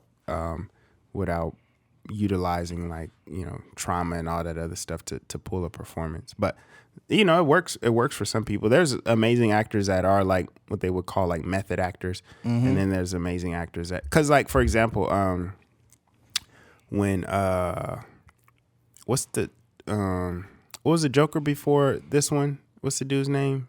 Jared Leto. They were saying like Jared Leto was a little bit like, he kind of like got into the role. Like he was doing like a little weird stuff on set and like really taking on that method acting thing where he comes to set in character and stuff like that. And, you know, I don't, people would deem that as like a forgettable Joker or like kind of further down as far as like the Joker Mount Rushmore. Or What was whatever. the prior to him was Heath Ledger. Heath Ledger, yeah. People just say, I think that Heath Ledger gets the nod for being the best Joker, and I hate to say this, but because he died. I think dying adds a level of legend to you. When you've done something good, people will tend to like, it will burn that imagery because you were the last great Joker. But Joaquin, in my opinion, came along and he just literally he owned that. He's a really good actor. He owned that fucking really, character. Yeah, you can't really. But what I was getting at was that it doesn't necessarily require all that weird, like, you know, showing up to set and, you know, being in character and doing like weird stuff, you know, because they were saying like he has sent like fish to people and he was just doing like weird stuff, you know, to be in character. But I don't think Joaquin Phoenix was doing all that. And yeah, that's too much. Yeah. They'd be like, I know you're the Joker, but why are you sending everybody dick pics? What's going on, man? He's like, like, this nigga's crazy. Yeah. What if you could snap him out of character like with an insult? He's like, man, your dick little. What? Nigga loses his whole character. You ain't the Joker no more. Yeah. Yeah. All right, switching gears. Woman confronts a man on a plane over racist text messages. But let me go ahead and add a layer to this conversation. A TikToker says she confronted a man on a plane after she saw him call her a big black woman and complain about having to sit next to her in text to his friends. And here it says a TikToker posted a video that appears to show her confronting a man who was sending racist text messages about her while he was sitting next to her on the flight. In the video posted on Friday, Talia Roos says that she didn't want to say anything to the man at first, but she wanted to make him feel as uncomfortable as she felt when she noticed the disgusting messages on his screen. Rouse has more than 25,000 followers on her account, where she mainly posts travel trips and hotel reviews. In a video caption, Roos said that the altercation happened on a flight from Puerto Rico to Atlanta, Georgia, earlier that week. According to Roos, she glanced over at the man's phone and saw the words "big black woman" in the text message, which made her feel inclined to keep reading the conversation. He and his family went on and on about the woes of being stuck next to black and gay people. Roos said, then I see the man say he hopes airlines raise prices so these people get weeded out. Okay, let me say this, okay? Is it okay to be sending racist shit on your phone? I mean, look, racism is ignorant, but let's be very clear here, right? This is probably a take people may not expect, but she should have been minding her motherfucking business. If whether this man was calling you niggers or whatever the fuck he was calling you or whatever was going on, Is it right? No. But you are in that man's phone. That man typed on his phone. If I seen somebody calling me a nigger and I seen it on their phone, I would just mind my business. And I probably text Keith like, we got to use this as content for the podcast. But I'm not going to say anything because I shouldn't be looking in his motherfucking phone. You know what's funny? This is what I took from this whole article or this whole scenario. We have normalized being in people's business. We need to stay the fuck out of people's business. We have normalized looking through the blinds when somebody's doing something.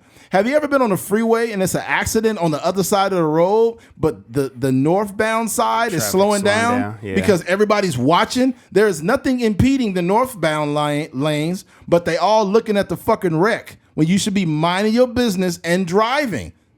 But this is what we've done. This has become normalized behavior where we're too zoomed in on what other people are doing. Mind your fucking business. This is none of your business. Whatever somebody else has got going on in their phone, it's not complimenting your life.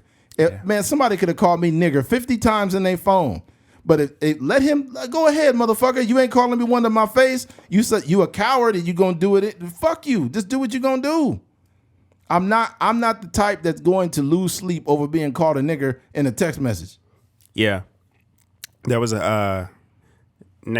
went to visit my brother this weekend and next door to his house there was this Honda Civic outside and the trunk was open. Like it was like barely cracked and you could see like the light kind of seeping out of it. And I asked my brother, it's his neighbor, so I didn't know if they were familiar with one another. And I was like, hey, bro, this trunk is open. Like, what should I do? Should I close it? He was like, nah, leave it alone. He was like, and I just went about my day. And then I seen them the next day. And then basically they were saying like somebody accidentally left it open or they might have clicked it. It was like the automatic. Yeah, whatever.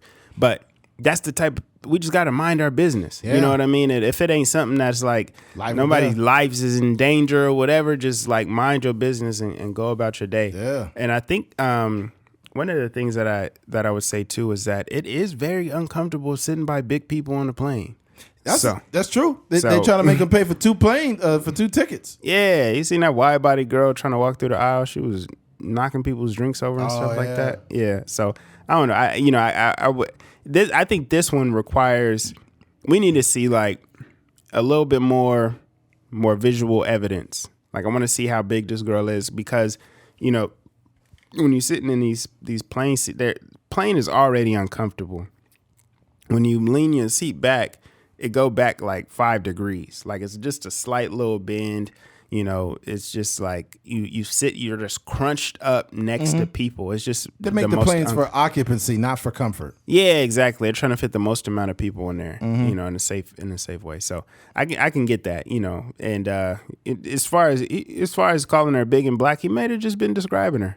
That's just sometimes you need the visual proof of what was going on, because if you just say a big girl, there's a big girl sitting next to me, like it don't do it justice. But if you say big and black, then everybody get that visual picture, like, oh, okay, this is a thing. Oh Lord, is it Queen Latifah? Look, here's the thing, man. Here's the thing. Ultimately, I'll say this. I think we also need to be aware of how we need to be aware of ourselves, and when we go into certain scenarios. If I'm a man and I'm 6'4", 420 pounds, and I go on a plane and I'm sitting there and I'm squashing the person next to me, and they text like, I'm so uncomfortable. I'm sitting next to this guy. He's huge. Am I like, should I really be offended by somebody calling me huge if I'm taking up 2 seats? I think sometimes we lack self-awareness. I'm not saying this is the exact same thing. I think she should have minded her fucking business. Even though the dude called her big and black or whatever he said, he did it in his phone. And you sat there. Think about this. You were able to read it. That means you were zoomed in on this guy's business. You got to stop being so nosy. A lot of times you get what you don't want when you're in somebody else's business.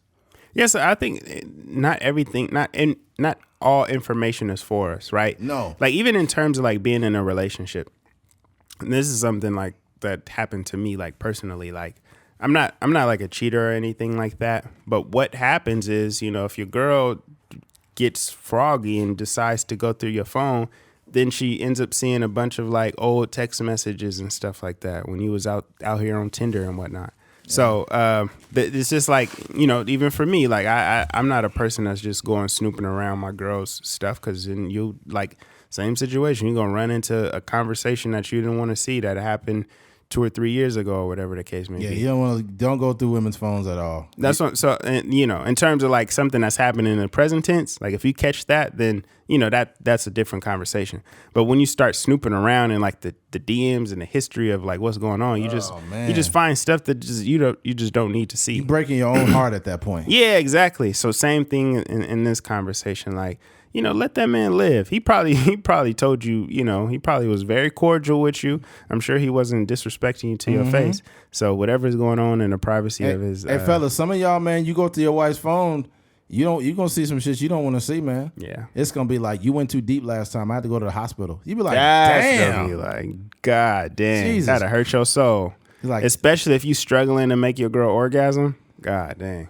He'd be like, oh my God, Trevor, I busted 9 times. The sad part is when Eddie is in the old messages, in the old files, and he talking crazy. Mine's will be more discreet. I'll be like, hey, bring me some food. I don't write a bunch of sexual stuff. Yeah. Because you never know who could see it. I for sure gotten messages by like a new boyfriend. I was telling you about that. Man. That was a situation where I was talking to this girl a while back, and this dude just randomly like messaged me like on like Instagram or something. Like, yo, do you know this girl? And I was like, yeah, kinda. And then he was like, all right, cool. And then he was like, how do you know her? And I was like, well, we used to, you know, chop it up back in the day.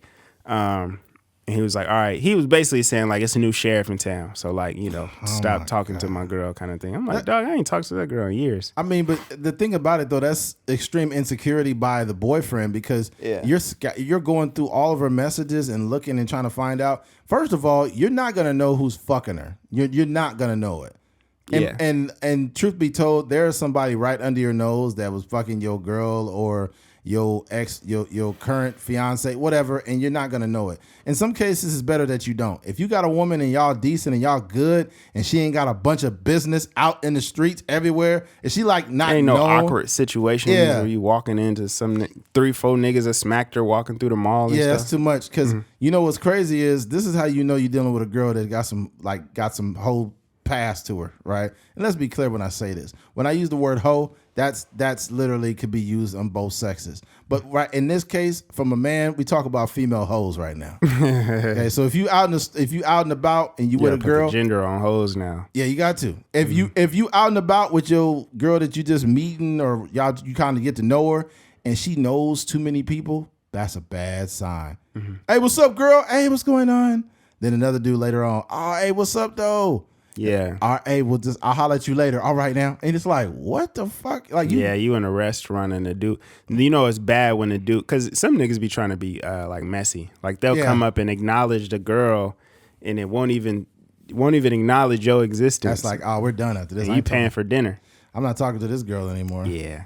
You could tell, man. Or I've been out and about with a chick, like at the movies, and she kind of like looking around a lot. I'm like, oh, she got a man. Yeah. What the fuck are you doing here with me? You looking around. She got a man, and she probably talking to multiple people. I was at, I think Joe Maynard can attest to this. I was at BJ's, at the restaurant BJ's with this chick, and I walked in there with her or whatever, and I could tell she kind of was like scouring the place a little bit, and then she fell right in the middle of fucking BJ's, fell straight down the stairs. No, she just fell. It was walking down the aisle. She just fell straight down, and she was like, she got up. I was like, oh my God! But I think she was probably so nervous that she didn't want to get busted. BJ's is like a place where you gotta make sure all your faculties is in order, because you gonna run into somebody you know in BJ's. For sure. Yeah. I seen Joe Maynard sitting there. I was like, oh, what's up, man? Yeah. And she had just fell. I was like, oh my God.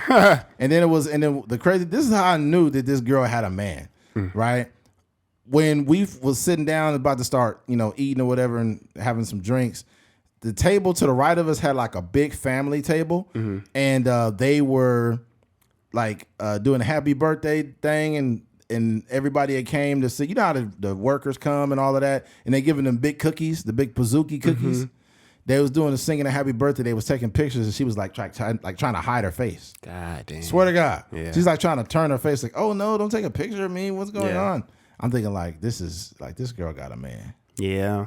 She trying to not get busted. Yeah. Dang. Yeah, I never been in a situation where I not like it wasn't known, like it wasn't a cold hard facts that the girl had a dude, but yeah, that's crazy. Yeah, that was wild. You definitely got to watch out for those signs, because like, you know, I don't know. I wonder what she expected though before the date, because we live in Bakersfield and we know BJ's is a spot where people be going. I think some women be overlapping though. I think that what happens is with some women, they like to find a man before they get rid of their current one. And I think that they go on these little dates here and there because they want to see. They already like on the outs, but they want to, for sure. Yeah, they want to transition into something new. Dang. But it's like, here's the problem. Like, that would never happen with a guy like me because I'm not dumb. Like, I know exactly what type of shit you on. It's like summer school. Yeah, we know what time it is. This ain't regular school. Summer school. Shit ain't the same. Nah, that's real. Yeah, because people be so afraid to be single that they got like transition relationships. Exactly. Mm-hmm. It's not even it's cheating. Let's just call it what it is. Yeah. If you are doing anything outside of your relationship that your partner should know about, you cheating. Mm-hmm. If it's a text message, if you sent me a text message behind your boyfriend's back, you might as well fuck me now. Yeah. You might as well come over to the place and we should just fucking get it over with. Because truth be told, like, you doing this, like, you shouldn't be doing this. Mm-hmm. You should not be doing this. Ain't no, hey, how you doing? None of that. It's ridiculous. You shouldn't be doing none of that. Yeah. Like, especially if it's the opposite sex. Like, if you meet some girl somewhere or whatever the case, and you in a relationship, and the girl is obviously attractive, like, dog, leave her alone. Mm-hmm. If you got a girl and you care about her, bro, don't jeopardize it because some girl with a big booty you met in the mall. Just stop. Yeah. Just stop. And the thing about it is, like, it's attractive women everywhere. Yeah. So you just gotta mind your business. I remember I got this chick's number that was working at Cricket Wireless in the mall. Mm-hmm. This Mexican chick, her body was crazy. I said, fuck it, let me just go over there. I was lying, acting like I was interested in Cricket. Mm-hmm. I didn't want no Cricket phone. At all. You're satisfied with T-Mobile. Yeah, I had T-Mobile. And I was like, what kind of plans you guys got over here? We just started talking and gave her my number. We started texting. Yeah. But like, I wasn't even interested, but I could tell, like, by the conversation that she had a guy. You could just kind of tell. Yeah. And I was just like, oh God. Shouldn't she still gave you her number? Yeah, I still had her number. You still text. Yeah. But she was texting me late as fuck. It'd be 3.5, 4 hours later. Yeah, it'd be like, as much as like, that's what annoys me about like this whole like gender biases that we be having. They be always be like, guys do this and guys are dogs and all this stuff. But I know plenty of women that done cheated on their boyfriends. Husbands. Yeah. I mean, man, like, and even like what you call that, like, not cheating in a physical sense, but also cheating in communication. It's all the same. Like, yeah. So, women being in relationships, texting, this is when I was like single. I'd be texting women in relationships. They texting back and responding, like having the craziest conversations while they in relationships. Yeah, and even acknowledging it, like, yeah, usually I heard there was one conversation this girl told me. She was like, like, I do want to do something, but I told myself that I wouldn't cheat anymore. Like, even those type of conversations. It's like you already cheating right now. It's like, what the fuck do you think this is? Yeah. It's some women that I didn't realize that cheated with me until after we had already done stuff. That's another one too. And you told me some wild stories. It's like, damn. People get married and stuff like that. Yeah. We fucking, and then now it's nothing out of nowhere, and then I go to social media and she's wearing a wedding dress. Mm-hmm. I'm like, nigga, this is crazy. Yeah. That type of shit, and this is why it's important as a man to look at women on a case-by-case basis, because if you use your experiences, you will think that they lying, cheating, scallywags. Mm-hmm. Right? You got to give each and every woman a chance independently and evaluate them independently, because there are good women out here. Mm-hmm. Regardless of the shit that you've seen, you should not hate women or have a disgust towards them from the experiences you've had, because then that means you're not growing as a man. I see a lot of women like, men just want to do this and and it's like, I think that the growth from that is understanding there are decent people on opposite genders. You just had some pretty unfortunate, scenarios pop up. Yeah. But keep your mind and heart open, man. And that's what I've done. But whenever some bullshit popping off, I see it too fast. I see it so fast, and I'm like, oh no, this ain't going nowhere. Yeah, no, I hear you. Yeah. You can't really. You could have gotten cheated on like 7-8 times in a row, but that's not all men in the world. There's billions of men in the world, so you just gotta, I think we have to treat each situation independently. But then also you want to look at just kind of look at who you are in terms of relationships, because a lot of times who you are is attracting those type of people. So just be mindful of that. 100%. And then look at the women that you dealt with and question your maturity at that time. Instead of looking at them and saying, man, women ain't shit. Can you look at the maturity you had that allowed you to choose that type of woman? Because oftentimes that's your answer, sir. If you look at where you are now and you know that you would not entertain a type of woman like that now, then that speaks to the maturity level that you were on at the time you were choosing these women. So you can't really even blame them. You got to look at yourself, man. Nobody put a gun to your head and made you choose Tina, the sperm cleaner. Okay? Dang. That's that. Yo, Tina, she was for sure cleaning that sperm. Oh, that's the old Too Short song. These are the tales, the freaky tales. The sperm cleaner. Oh man, yeah, you was trying to marry Tina, the sperm cleaner. God damn it. That's crazy. Oh, let's get out of here with this. Let's end it with this one here. Switching gears. Recently on the Whatever podcast, it's this guy that has a bunch of women on his panel. It's like Fresh and Fit Jr. I'm not a big fan of these podcasts. I feel like it's a toxic podcast culture going on that depicts the opposite sex in a bad way. There's women that have podcasts that do this shit, and the men that have these podcasts is bad, because what happens is they're starting to galvanize a bunch of people who can't think for themselves, and there's a bunch of young men that don't like women now from watching Fresh and Fit and other podcasts like it. And on this podcast, they had some dudes. It's like the He-Man woman haters. Yeah, it's like the He-Man woman haters. It's just like a bunch of guys that had a lot of bad luck with women, and they just don't, and it's bad. Now, what I will say is this: as much bullshit as I've seen on that platform, Fresh and Fit, it's not completely invalid. Sometimes they've made, credible points about, the dynamic between men and women, and other times it's like, bro, like this is just pure. This is like you putting on a show right now. Let me see. I wonder. Oh no, you sent me the text recently. Let me go to your thing you sent me. Let me see if I can find it. Yeah, there's a lot of text in there. Yeah, there is, but it shouldn't be too crazy. Me and you send a lot of text back and forth. Okay, it's not that one. I'll come up on it soon. No. Is there a way to just look at the shared things on TikTok? I think there is, but let me see. There might be a way. Oh, got it. Here it is. It's very, very young and goes into a marriage and has kids when they're like 18, 19, 20. A year into the relationship, it gets really, really abusive. Even though it might be rare from what you guys think. It is. If it would happen, what would you recommend for those people? Would they divorce, or do you want them to keep going in the relationship? Keep going. You can't divorce. That's not a real thing. Even though it might be like physically abusive? You got to endure. People are too... You want to stick into the People relationship? are just... look, people I'm gonna be nowadays honest. are just... For anyone that might be in that situation, what would you recommend? Okay, I'll tell you what. I'll tell you what. Endure. It is such an extreme example that I can't give a prescription for what other people should do. What about if two people get married, they have a kid, and then the wife starts cheating? Do you think they should divorce? Absolutely. Jesus himself said in cases of adultery, divorce is So you permissible. think that divorce is worse than physical abuse? For the Or children? cheating, sorry. You think that cheating is worse than physical abuse? For the Sorry. children, yes.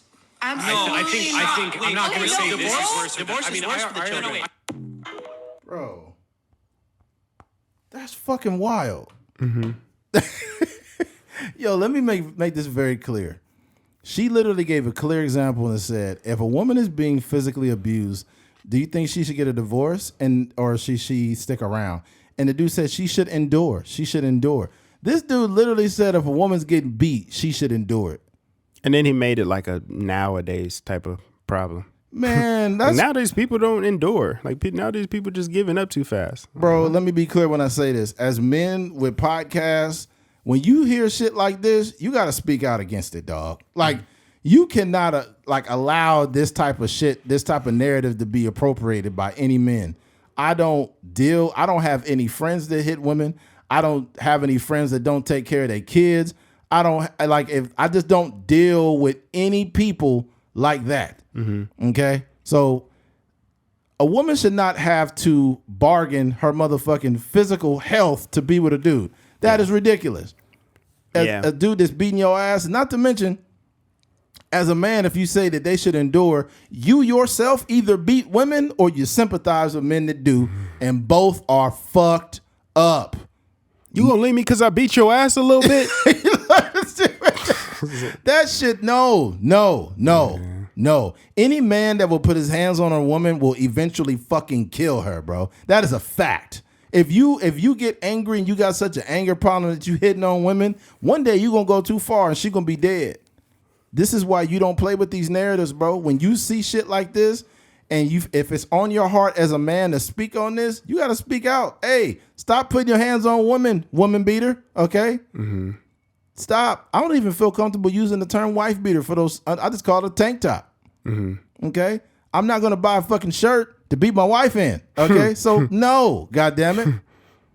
That's wild. The fact that we got a shirt called a wife beater and we just all call it that. Nobody pushes back on it or nothing.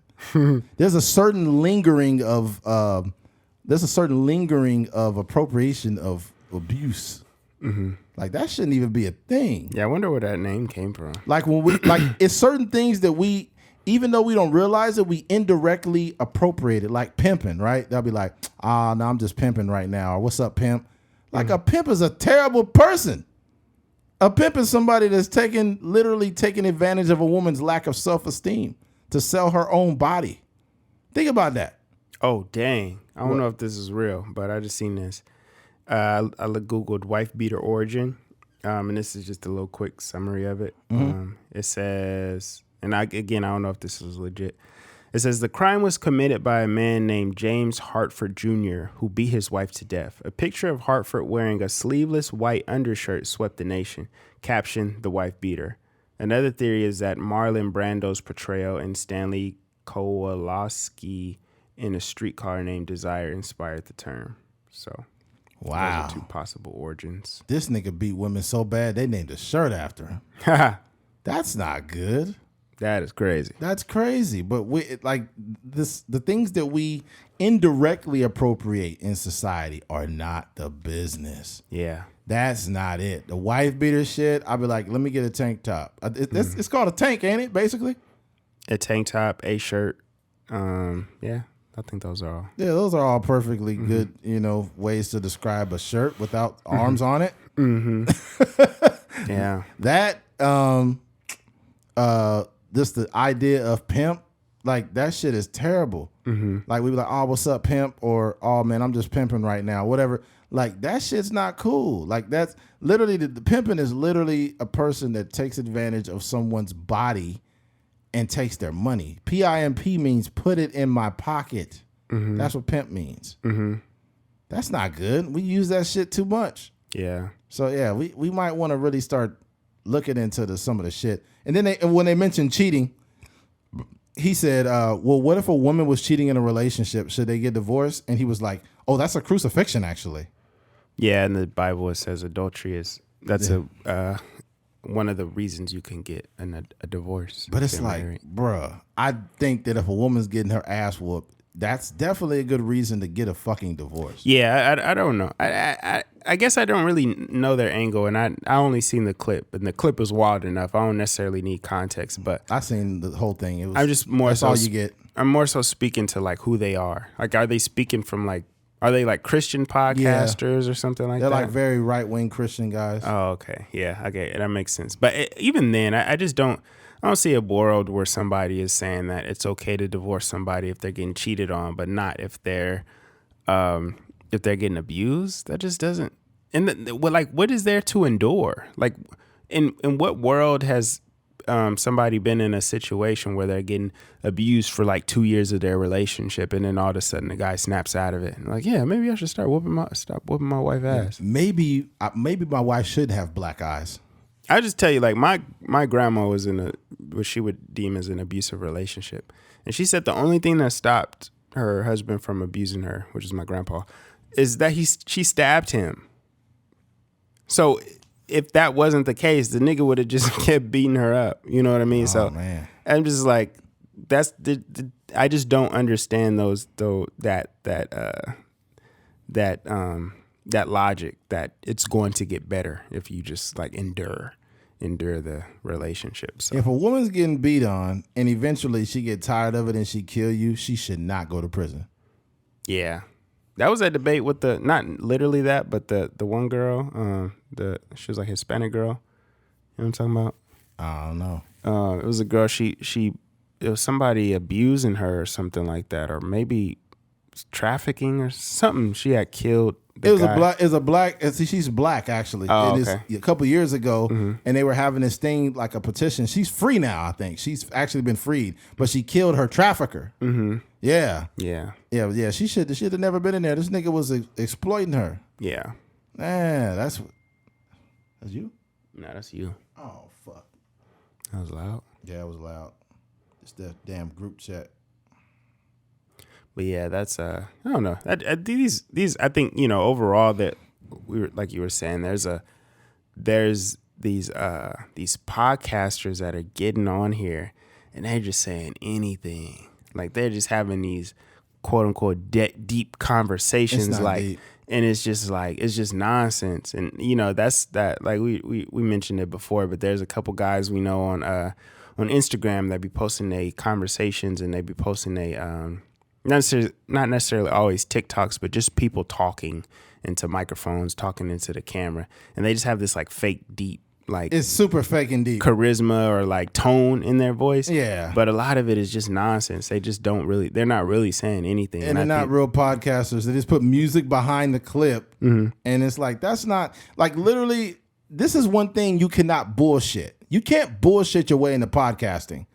All they're doing, like these Fresh and Fit and all them, they're not really having good conversations. It's a circular conversation with no resolution.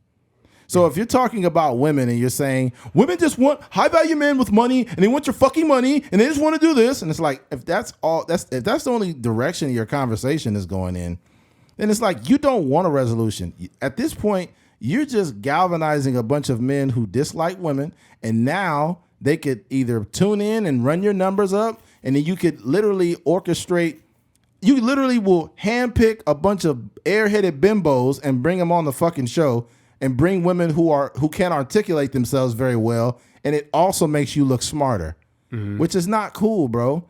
And you got too many microphones on the show. It'll be like fucking 10 girls and 10 mics going all the way around the table. Like, that's not a real podcast. Yeah. And most of the girls don't even talk, and when they do talk, it's usually some stuff that's not productive, and they're like, well, I have an OnlyFans, and I don't care because this, and like, every woman is not on OnlyFans. Like, regular women don't have OnlyFans. Regular women don't get flown out. Regular women, like, it's crazy how the narrative that they're sending, the narrative that they're focusing on that show is not the average person. It's just not. So I don't know, bro. It's just not really good. Waka Flocka went on that show and walked off the show.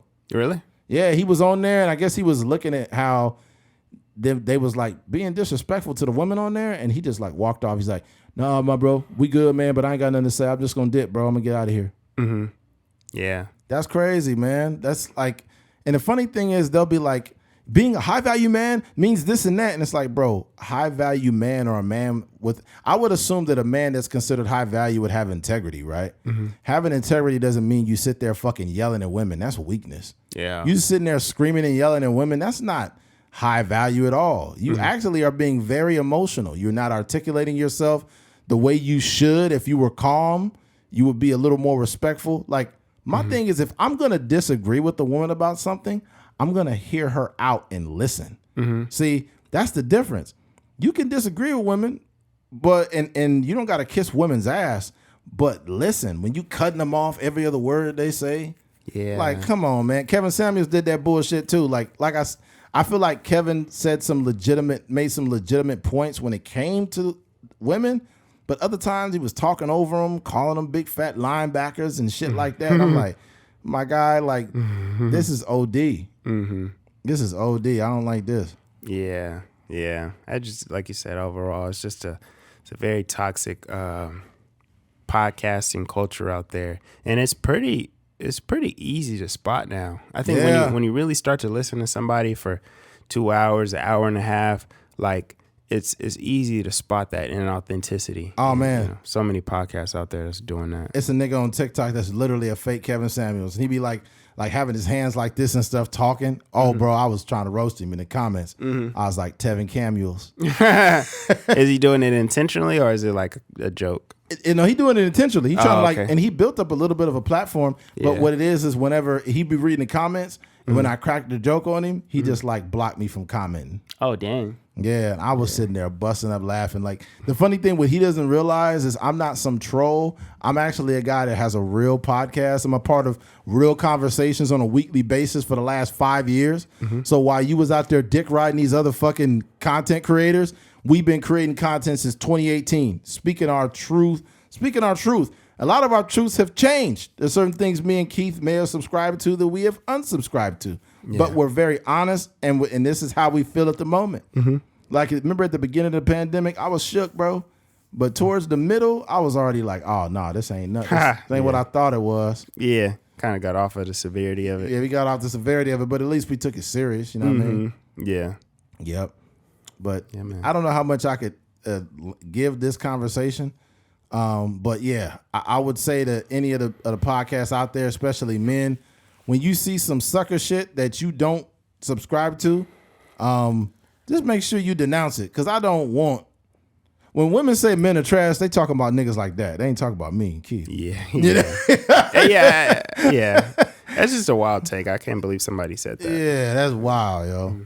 Yeah, but look here, man. Looks like we made it to the end of this thing.